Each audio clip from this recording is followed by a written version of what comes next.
Hello and welcome to Eavesdropping at the Movies. I'm Mike. And I'm José. And we've been away for a while. We have. You've been in Bologna. I've been in Bologna for Il Cino al Ritrovato, which was fantastic. As always. And then I've been a week in London catching up on plays. And I've been in Amsterdam and Ireland. And now we're back at the cinema and we've been to see F1. Yes. So You've seen it twice. This is the second time I've seen it. Jen is mad about F1. Uh-huh. And, since we started going out, I have become mad about F1. Because I used to sort of watch it. When I was a kid, F1 was really boring. Schumacher won all the time, and it wasn't that interesting to look at. And then Lewis Hamilton got involved, and he was young, he was black, which he was like very new for F1. He was English, and he was amazing. Like right at the start of his career, he was winning races and sort of shaking things up really excitingly. So then it was exciting for a while, and then it got boring again. Then in the last few seasons, it's kind of interesting, and there was a whole thing with the end of, I think it was 2021, when Lewis Hamilton should have won his record-breaking 8th title and didn't in this shit show of a last lap, which is kind of played out here.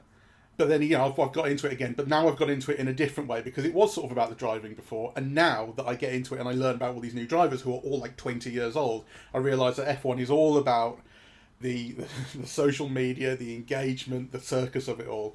And I'm like, this is not as good as it used to be, I wish for the days of the old drivers. But this film has come out of this era of F1 is now, it's figured out how to start marketing itself to kind of a younger generation, a generation that's constantly online. I think that's completely what this film comes out of, because this film is made heavily with the collaboration of the FIA that runs F1, and it's made with real F1 drivers, they're not in it loads. They're in it kind of to the side. It's a fictional story about drivers played by Brad Pitt and Damson Idris, but it's completely covered with real F1 stuff. So F1 fans, people who know F1, will appreciate that stuff. No, clearly they do, and I think this is the point where I might say I'm completely uninterested in it. I don't even drive a car. I have no care about any of that. On the other hand, we did do the Nürburgring together. Well, you drove it, and I was the Nürburgring. The Nürburgring, yes. So we actually kind of raced through that. Me as your passenger. Co-driver. I wasn't. I'm not uninterested in the culture of it, but I really am uninterested in all that has to do with cars. So I think that's interesting because the film, in order to be successful, has to address everyone, including me. It's reported to have cost between $200 and $300 million. Yeah, this is huge, and it's made 350 odd. Yeah, so it'll make its money back. It will make money, and it is making money, and part of that is the draw of someone like Brad Pitt and Javier Bardem. And part of it is that it's interesting to me that sports films very often are not set in the modern day. They're very often period pieces. They're very often true stories, and they're true stories about something that happened in a previous era. Right? I mean, if you think about other racing films in particular, Rush is probably the best regarded. And that's Rush. Yeah, and that was from 2013 or so. But it's about a racing rivalry in the 1970s. And that's really par for the course of sports films. And a sports film that is set bang up to date is actually fairly unusual. Yeah, I mean the last one that came out was Ford versus Ferrari, which was obviously a period piece. Yeah, that's back in the 60s. That's set. So, but not just racing, right? You think about like boxing, baseball, football, whatever it is. These are about these are the stories that we told of the great things that happened in the past or whatever. And it's not that you don't get them set in the modern day, but this feels a bit unusual for that reason. Just to see such modern cars driving around, you see that on the telly. You don't see it in film. It's quite interesting. Sports films are notoriously tricky, yeah, and very few of them work. I mean, it's amazing how much they continue to make them, in spite of their relative lack of success. Yeah, I mean, the only thing that seems to have worked pretty consistently is the boxing film. And it's, I mean, the boxing film, it becomes a metaphor for, working class and ethnicity in America and in American cinema. So kind of you can see how that in a way gives it a leg up in relation to other films, which, films about skiing, notoriously unsuccessful, right, etc. And the racing car films have been a mixed bag. I think all of the major stars, Paul Newman and Steve McQueen and James Garner in the 60s, early 70s, they all did, and Yves Montand, they all did racing films, again with mixed success, really. But this is a successful one. This is very successful. I would say it's not a great film, but I've enjoyed it twice now, very much. I've got half a mind to go through this film with a notepad, writing down every cliche that there is. I agree. I don't think there is a film that has more cliche and more tropes than this. This one goes head first at them, like it's trying to get a record. And the thing is, I'm here for it. Like, that is kind of what I'm here for. I had no expectations that this would be the most original film I've ever seen. And I kind of knew, in broad strokes, like, okay, so it's about an aging racing driver, played by Brad Pitt, who 30 years ago was racing in F1 as a kid. We hear about him racing with Senna and Schumacher and Prost. That is its own cliche, like the old gunfighter, and his old teammate, played by Javier Bardem, now runs a team in F1 called Apex GP. Apex GP is $350 million in the hole. It's never won a point. And if by the end of this season they don't win a race, then Javier Bardem is out, basically. And so his last roll of the dice is to call on his old mate, Brad Pitt, who's now racing in, we see at the start, he's racing in Daytona 24. And he's like a gun for hire. Like, he doesn't have a regular thing going on. He turns up, he wins races for people, and he goes away and lives in his van. And he decides to get involved in this. But more than that, let's be explicit, because also he's destroyed his life through women and gambling. Yes. So, he is living in a van, not by choice. However much he claims freedom or whatever, right? He is living paycheck to paycheck. We get a sense of that. Yeah. But nonetheless, you also get the sense that he's very comfortable and he's willing and able to turn down stuff he doesn't want to do. Sure. He has that vibe about him too. Yes. And he decides that he like will... the lone gunslinger. Yeah, exactly. And one of the characters says, do you think you're some kind of cowboy? And I think it's interesting. It's sort of unstated, but I think it's very crucial to the film that he's American, because I was thinking about what other actors could play his role, right? Brad Pitt is really well suited to this. I think as he's got older, he's become very comfortable with appearing older on film and playing older characters who have this kind of vibe. And also he's looser. Yeah. As an actor. But I was thinking, who else could play it? Like Javier Bardem, who's in the film, you could see him doing it. You could see Antonio Banderas. But the thing about them is, being European and F1 being so associated with Europe, it is a global sport, but it's very heavily associated with Europe. And that's kind of where it comes from. I sort of think that the outsider aspect of Brad Pitt's character is really helped along by the fact that he's American too. So, like, Americans have raced in F1, they've won F1. It's not that it's alien to Americans, but he carries that feeling of outsiderness. I think Americanness helps to carry that. I don't know. I had this whole thing throughout the film because, on the one hand I was thinking, oh my God, this is so good, the way that, they're incorporating kind of black people and, Latino people and Europeans and so on. And then, at the end of it, but, the blue-eyed Aryan always comes out on top, doesn't he? It's like, Yeah. So, I think the thing about Brad Pitt is he's aging, he's old, but he's become more and more appealing as he's gotten older because he's looser.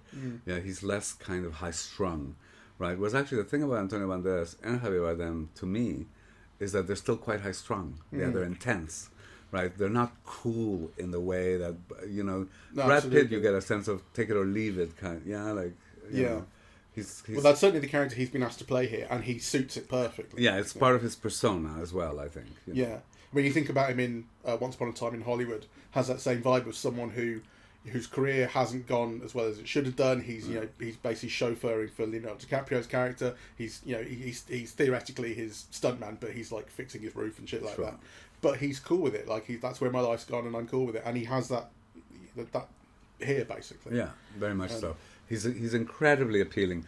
And actually, I think the person, and just to get this off my chest, it's probably not the best place in the podcast to put it, but when I saw Javier Bardem, it was like, wow, Yeah, because it made me realize, because he was so incredibly handsome when he was young, right? And he was like a real sex bomb and everything. And then throughout his whole international career, he's always played kind of, I don't know, villains or tortured people, or, you know, like the guy and There Will Be Blood, right? Like with that wig and the... Not There Will Be Blood. A Country for Old Men. No Country for Old Men, sorry. Yeah. And you think, what a loss, because really, he was, A, so good looking, so sexy, but also so charming. And in Spain, he did a lot of romantic comedies and things like that, right? Whereas his whole international career had been like, you know, intense people, intense situations, paraplegics, or, you know, and actually it was kind of nice to see him, you know, just, I mean, he's intense in this as well, but, you know, he's handsome and he's loose and he's like an ordinary person, right? Like, yeah. And it was wonderful to see him just let himself come across as appealing as well. Yeah. Yeah, I mean, an ordinary person who is able to be $350 million in the hole. Like, that's the thing this film has, right? It's thoroughly unrealistic in all these ways. It's a complete fantasy, but you get to imagine these people the way you would like to imagine them. Like, when you're making this movie, you go, this could be like a really intense drama. He's constantly having to, you know, deal with the fact that his basically entire life is on the line if he loses this, and it's not going to happen. But it's a F1 fantasy. Yeah. I mean, I was. The racing is incredibly exciting in this. Yes. It's incredibly intense. Even for me, who doesn't know anything about it, it was exciting to watch. And we saw this, you said, at the Mockingbird. So when we first saw this, Jen and I, we saw it at the IMAX in Birmingham, which is like the place to see it. It's such a big screen. It's so loud. It was wonderful. Really intense. And here, the screen is of a very good quality at the Mockingbird. The image was wonderful. The image is incredible. Obviously, it's much smaller than the IMAX Digital, but we were still front and centre, and it was fantastic, and the sound was great, and it was still, you know, I thought it was wonderful. Fantastically intense. It looks marvellous. The camera's right down low, you know, you get that real feeling of speed. They were filming it like real races and things, and I mean, there's a lot that's made up, there's a lot that's specifically, they went filming for themselves, obviously, to get the shots they needed, but they also incorporated, from what I understand, real race footage, and then, you know, in post-production, got rid of all the logos and put on, you know, the right logos for the fictional cars and so on. The sense of intensity and realism is very rich, and it tickles me to think of the people who will be drawn to F1 because of how exciting this film is, to then find out that watching a real race is like watching Microsoft Excel. Yeah. Like, when you're watching a real race, it's like you've got the timing board on the left, and it's all about, you know, which order the drivers are in and how many seconds they are behind. It's just like the racing is not like reliably as interesting as this. Well, let's linger a little bit about that, because I think, you know, for me it was so exciting to watch. Because, you know, the director and the cinematographer have constructed this extraordinary look for the film. You know, it feels like almost neon bright, right? With rich darks, and, you know, I love the whole kind of look of the film. The compositions were so striking. You know, the way that the characters looked inside their helmets with their cheeks kind of jutting out. I found that, you know, all of it kind of like really, really great.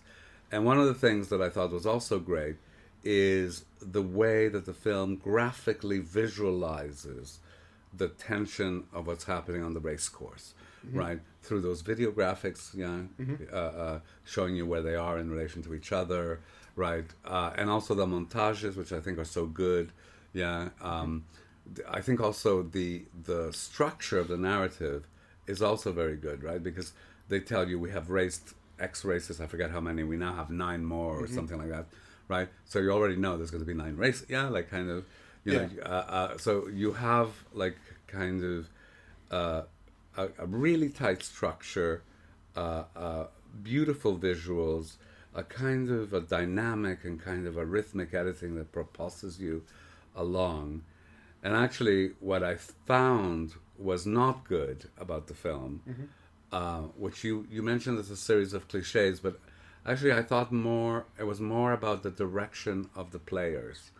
That, you know, often there's meant to be like humor or a human connection, that is quite cliche to begin with, and then that doesn't quite land, right? So I'm thinking, for example, of the scene where Javier Bardem catches Brad Pitt and the designer of the cars, Kerry Condon.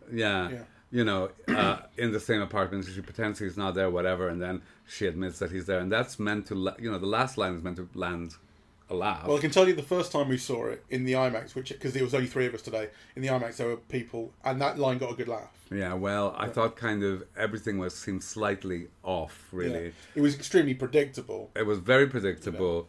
And also, and I thought all the human connections were extremely predictable. Yeah. And and you think another director, because the actors I think are brilliant, so I don't think you can blame them.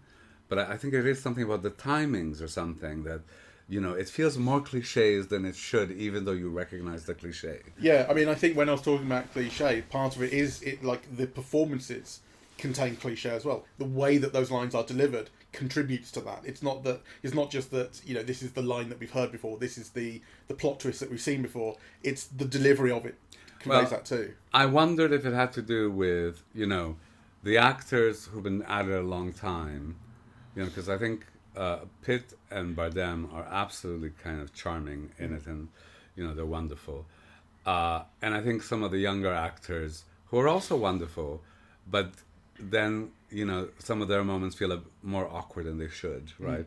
And I do think it's the director's fault, actually. See, I kind of think of this as an extremely expensively made, very cheap film.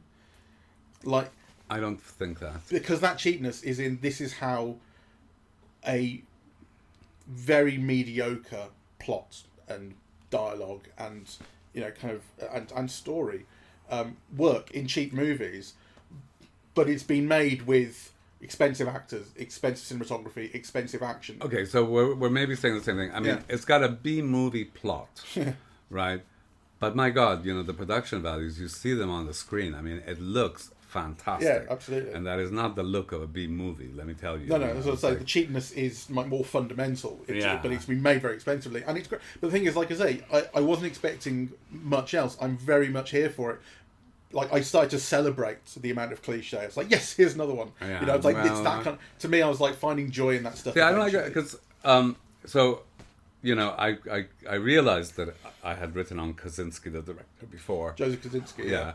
And so I looked it up, and on Oblivion, I go on about, how astonishingly amazing visually the film is, right? But it kind of narratively doesn't seem to work, and so on. Yeah, and that kind of narrative aspect is kind of a little bit what I'm talking about here, about human elements and well, he also made Tron Legacy, the Tron reboot, which was really the film that kind of prefigured. I think we have got used to reboots now of films from previous generations. And I think that was probably about the first. That was in about 2011 or so. And it seemed weird at the time to be bringing back a movie that would be made in 1980 odd. And now it's like, of course, it's normal, And it was also one of those films that, from my memory at least, it looked amazing. It looked incredible. But didn't quite work somehow. Absolutely. Right? Yeah. And a lot of people said that. And then he directed the Top Gun reboot more recently. Yes. So we are well into the age now of the old movie reboots, and that we liked enormously. We did. But still, with the story, we're like, yeah, I mean, it's like it's you've seen the story before somewhere. Yeah. But all of that, the way it's made, the way the action works, the way it feels, and really works. There's a link, I think, between the Maverick film and this one, because all those contests between the young men and so on were so predictable. And the actors were brilliant, and also it worked, but you felt you'd been you recognized the cheapness of it, really. So this is kind of the same here, but maybe a bit. It worked better in Maverick Top Gun than it did here. Those cliches, really. Yeah, probably, or at least they came across as less blatant. Yes, there were fewer of them. Here, I was thinking. There's a kind of film that I refer to as the corporate biopic, which is the film about Steve Jobs or about the founder of BlackBerry or about that kind of the founder of McDonald's, which are kind of, sometimes they're very good, but they're often kind of thinly veiled advertising exercises. Certainly the McDonald's one was. I mean, I watched a bit of that fucking film, The Founder it's called, and the opening, I couldn't make it through, it's awful, but the opening of it has the two guys behind the original McDonald's talking about, how we make all this fast food and we have a station here and a station there and the food moves really quickly, and you're thinking, wow, if only it worked like that today. Like, McDonald's is so fucking slow now. But it's like advertising for a company that was great 70 years ago. Sure. But actually I was thinking, because this has F1 behind it completely. Sure. Right? It's got the F1 logo all over it. They've shot it. That was a bit shameless, actually. I thought, the whole thing is really like a huge advertisement for Expensify, Tommy Hilfiger, as well as obviously the FI. F1, yeah. F1. Yeah, absolutely. And you know, to an extent, that makes it realistic. F1 is covered in sponsors. People go out looking like advertising boards. But you know, another era of films, they would have made up a name or something. Yeah, made sponsors and things. Yeah, it makes you feel less of a sucker as a viewer. I sort of know what you mean. But like this is a huge advertising exercise. You know, this is meant to bring people to F1 and affect what the image of F1 is. Like I say, that image that I grew up with of F1 was it's incredibly stuffy, it's incredibly boring. You're just watching numbers on a screen. You know, it's like all the men commentating sound like this. They're all quite nasal and you know, and they're trying to really modernise and youngify it and all that kind of shit. And they're doing a decent job of it here. Like they are completely changing, not just here, but in real life, they are changing the image of what F1 is. They've turned it into something much more fashionable than that image was. But I was thinking, actually, that corporate biopic thing is not quite right. This is more like those giant action movies that are made with the aid of the US military. You know what I mean? Like, I think probably Top Gun had a bit of that, and Michael Bay's had loads. Michael Bay used to brag about how the military had supplied all of these aircraft carriers and shit to make his film. It's like, yeah, you're making propaganda for the military here, right? This is much more benign. It's only F1. Yes. But it has that vibe, right? It does.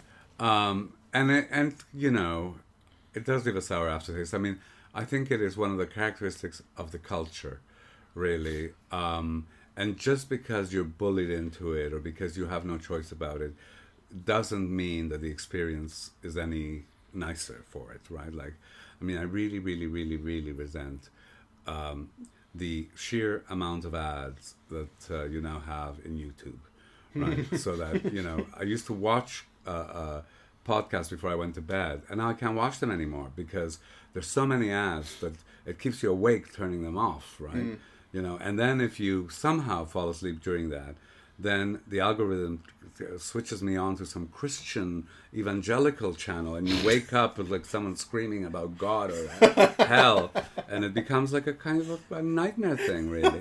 It does. I hate it, really, and I've stopped doing it, right? And I think there are limits to how much you can just be a receptacle for advertising. Yeah, and that is definitely kind of something about the film, and it makes me absolutely question, you know, whether filmmakers have the right to call themselves artists at all at this point. I'm like so fed up with them, right? Like that was my art, and you think you're just fucking selling FI or F1. What the fuck is your art, right? And I was conscious that there are so few films being made about ordinary people and the things that matter to us, right? Like falling in love or starting families or, you know, kind of finding a calling or, you know, whatever, you know, you might think of as, you know, the things that concern us as everyday things, buying a house and the problems of buying one. I mean, you know, that is the stuff of drama, really, and nobody's doing that, right? They're all selling you fucking FI or F1 or whatever. So, yeah, I'll get off my high horse. That's cool. But I was really thinking that because I read this book also by Edouard Louis called Changes, you know, and it was all about, well, I read that book, and also it made me think there's another British book, very famous, it was a huge hit a couple of years ago, called Young Mungo, which is about a kid growing up in the council estate in Edinburgh, I think, Scotland. And I was thinking, and the both books deal with class and issues of sexuality. That both of the young men in the thing are gay, but the Edouard Louis book is really about class. Yeah, so he is gay also, but the book is about class, you know, and being told off for not knowing how to hold a fork, for being too loud, for not having proper teeth. Kind of, you know, the way that kind of people from another class kind of find to put working class people in their place. Right, so the book is all about that, and he also happens to be gay.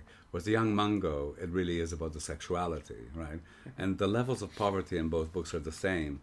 Yeah, anyway, all of this to say that, you know, basic fundamental questions of our society, our culture, our lives are not being addressed through what is ostensibly, you know, the greatest art of the last 100 years, right? And I think it is a real problem. Yeah, and I think next time some filmmaker says I'm an artist, I'll tell them to show me how. You know?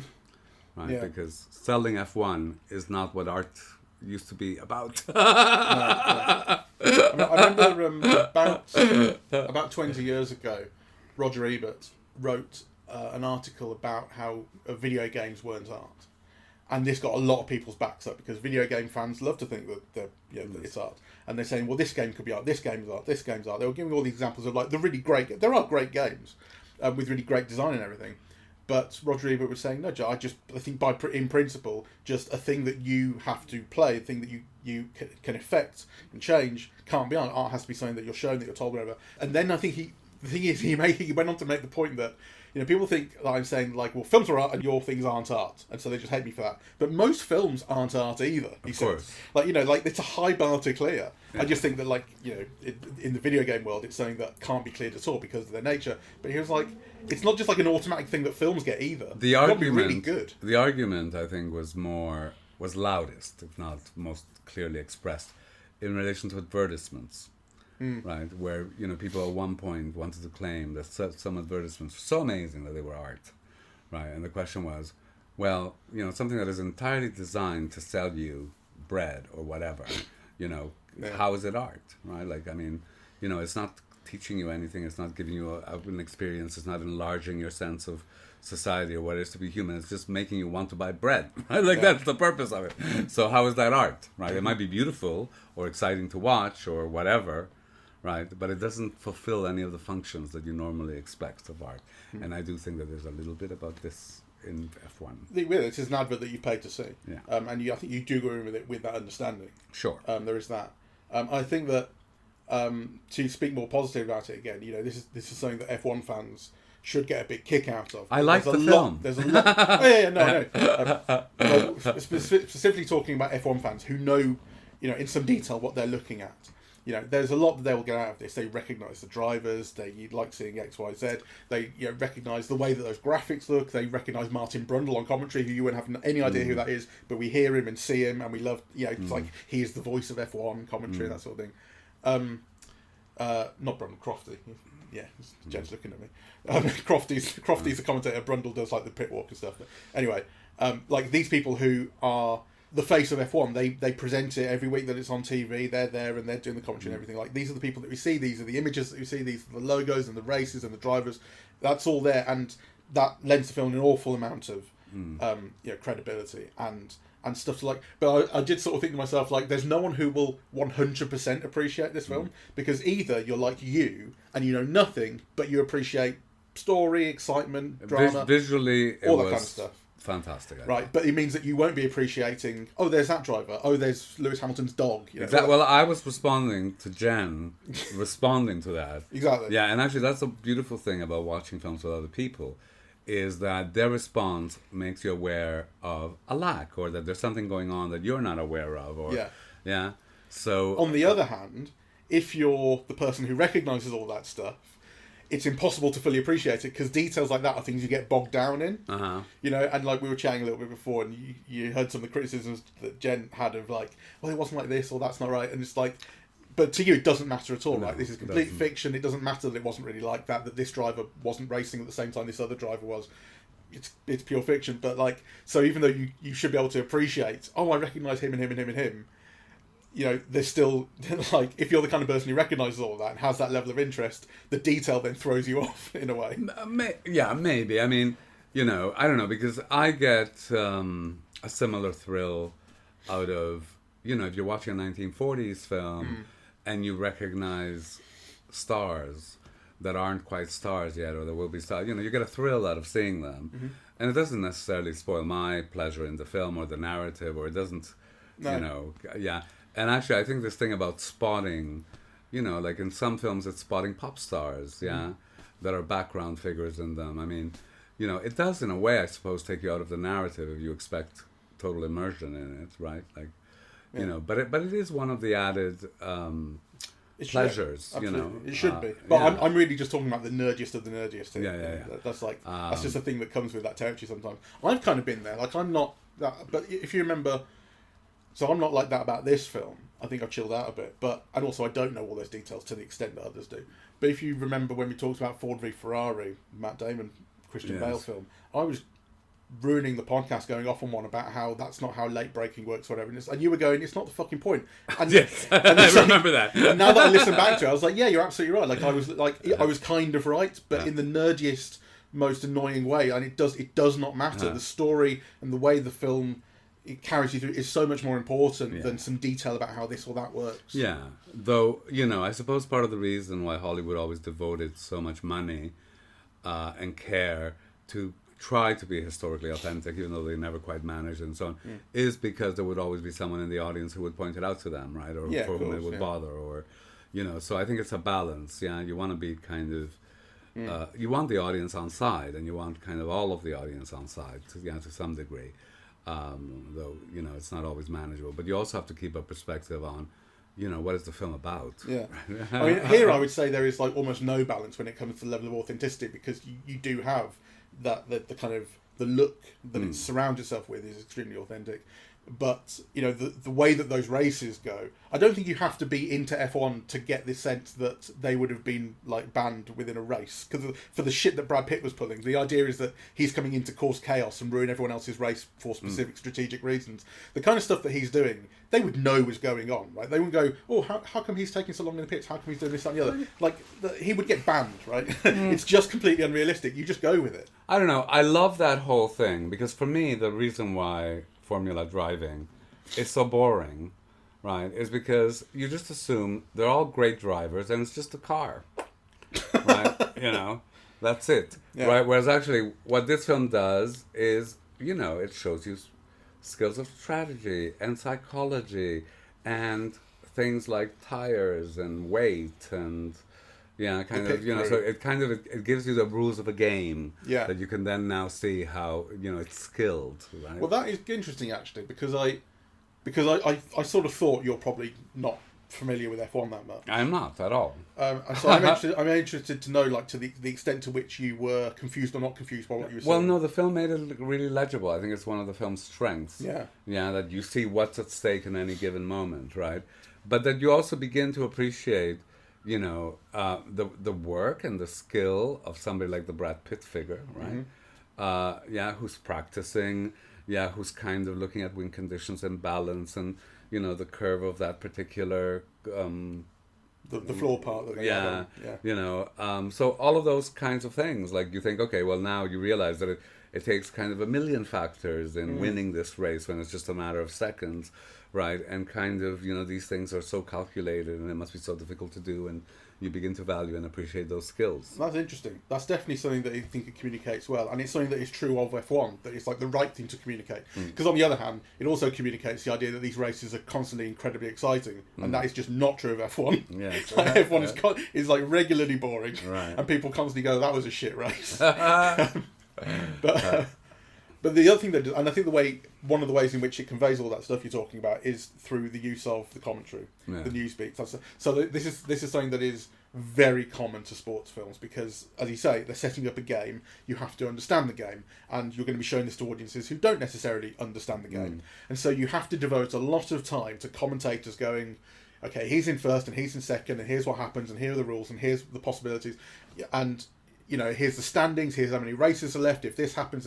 Well, there's a lot of detail that has to be conveyed, and it can be very tricky to do so in a way that's not completely boring. Here, I think it's actually it's got a lot to do, and I think it does it, for the most part, very efficiently. I think it does very well. Even things that are reasonably nuanced, like the fact that in the last race, they've the team we're following has one extra set of soft tyres to use. And the commentary explains that this is because they didn't use them in a previous round, and they're able to deploy them now. Other teams won't get the benefit of that, so that's something. And it's like the film is, for one thing, that's essentially realistic. I mean, the fact that they're up in first after being so bad is like not so realistic. But then they're in a realistic situation. The film explains it quite quickly and quite efficiently. It's also something that's not actually that unrealistic when it comes to the commentary. The commentary would have to explain that in real life. It is a little bit unusual. It's like things like that. You could get bogged down. It actually is very efficient. It works really well. Yes. I mean, Yeah, I liked the film very much. I thought it was exciting to watch. I liked the music. I was really impressed with the editing. Yeah, kind of. It did make it seem exciting. And really, the only thing that I would argue is not so successfully realized is those cliched moments that we spoke about, right? Which I see as moments of acting out dialogue that is cliched, but actually the actor's not succeeding at landing it in a better way.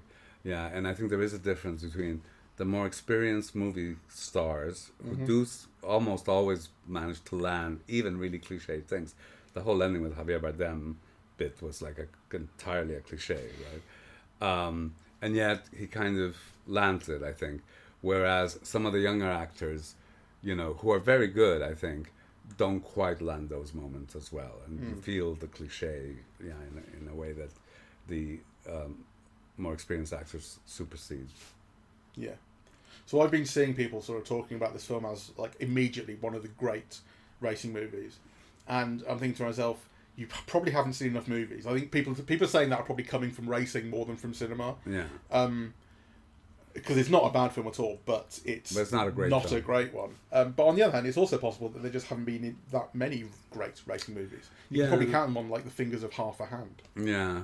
I mean, I forget the titles now because you know how bad I am with it, but yeah, there are at least 3 really famous ones. I think the Paul Newman one, the Steve McQueen one, and the James Garner one were really famous ones. I know in their day. Steve McQueen was Le Mans, right? Right. I've not seen it. And maybe was Paul Newman Grand Prix or was that James Gardner? Can't remember. Actually, we should maybe look him up. Yeah, let's do that. But then, as I said before, in recent years, the one that captured everyone was Rush, and that is a properly brilliant film. Yeah.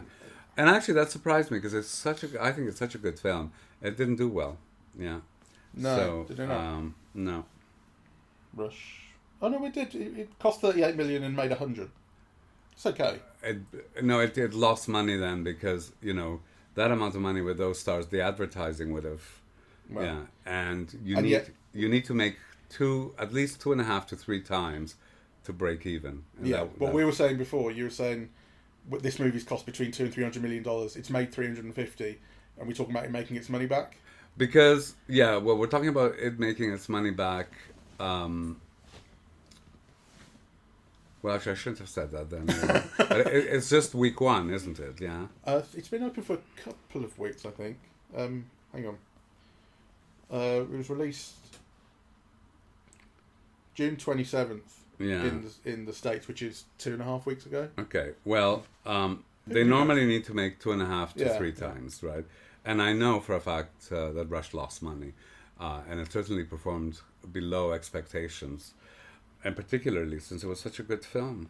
So James Garner did Grand Prix in 1966, which I believe was a very considerable hit. Yeah, it had a budget of $9 million and made 20.8 in rentals, right? So that was a big hit. People also are very fond of Ford v Ferrari, which we've mentioned, which I would say is much better than this. But he's also not in the great movies thing. And when people talk that up as one of the great racing movies, that's one thing that makes me think, are there enough racing movies, or have you seen enough movies yourself? It was fine. It was very good fun, but it's not a great film. Yeah, though actually it's one of those things, because when I saw it, there were a lot of things I didn't like about it. But actually images, kind of, the use of colour, they really stayed in my mind. Yeah, it does stay with you. And I watched it again recently. It's a very easy watch. Also, I mean, partially because Christian Bale's playing a guy from Birmingham, and it's just amazing to hear the shit he says in his accent. It's fantastic. The Paul Newman film was called Winning, and again, it was one of the top hits of the year. It made 14.6 million in rentals, and I think it was the 13th, top grosser of that year. Anyway, that's enough. Of course, I suppose we're forgetting in a way Fast and Furious. Although that became much different to racing after about the 3rd or 4th film, it just became about hiring themselves out to the US military or something. I'd completely forgotten about that. And they're weird because, I have now seen almost all of them. often not by desire. Usually you're in some small town, there's nothing else to see, and that's what you see at the cinema, right? That's happened to me a surprising number of times with those Fast and Furious films. I always kind of enjoy watching them, and they always feel grotesque, and the kind of explanation of why America is in the state it's in, because, you know, those films have a moral ugliness to them. Yeah. So there you go, summing it up. There you go. I think F1 is easy to recommend. Yes. It's enormously good fun. It looks wonderful. It's got good jokes. It's got very exciting action. It's very expensively made. That's a joy in itself. Yeah. It's not very good, kind of fundamentally, like underneath everything. It has all of these issues. But if you're of the right mindset, you go, well, I'm here for all of them. I mean, as someone who really doesn't care about cars or racing or F1, I had a very good time. I enjoyed it very much, and it looks beautiful. So I would recommend it. It would be nice to see if Joseph Kosinski can make, like a really good movie as opposed to just a really good action B movie now, because that is what he's made his name doing, really. Actually, I think for me the problem is, can he direct actors and scenes of human relations? Because that's his test. I mean, he can do action, I think, incredibly well. You know, he can visualize kind of beautifully, right? But, you know, directing actors and making scenes of human relationships live and breathe and, kind of have make them depth. Complex. Yeah, make them complex. That would be a test for him still. Yeah, and his screenwriter probably. Yes. Right. So there you go. It's an advert for F1, and, you pay to see it, and it's quite fun. Yes. So, thank you very much for listening. We are eavesdropping at the movies, and we are on Apple Podcasts, Audible, Spotify, SoundCloud, YouTube, and YouTube Music. On social media, we're on Facebook and Twitter at Eavesdrop Movies, and Blue Sky, eavesdropping.bsky.social, and the website is eavesdroppingatthemovies.com. Thank you very much. Bye-bye.